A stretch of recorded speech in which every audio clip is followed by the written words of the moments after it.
Dapur SPPG Neglasari 02 akan melayani pemenuhan makan bergizi gratis untuk wilayah Bogor, Dramaga, dan Babakan.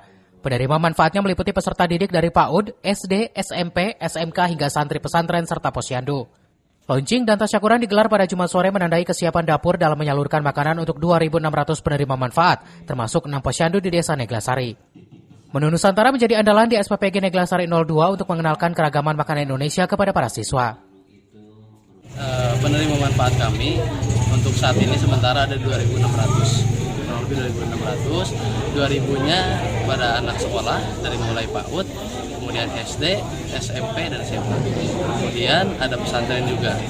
Terus 600-nya itu posyandu. Ada 6 posyandu di Neglasari yang kita cover pendistribusian PPG.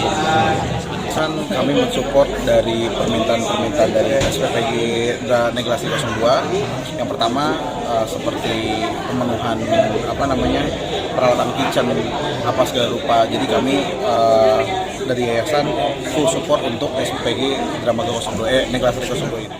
Program MBG dari SPPG Neglasari 02 dijadwalkan segera disebar ke seluruh sekolah di 3 wilayah serta 6 posyandu sesuai data penerima manfaat yang telah ditetapkan. Itu nanti untuk sirkulasi udara dan juga untuk sanitasinya mohon nanti diperhatikan, jangan sampai nanti juga mencemari gitu ya, mencemari istilahnya ada polusi ke tetangga sebelah sehingga akhirnya nanti ada kurang berkondisikan, mohon dijaga gitu ya.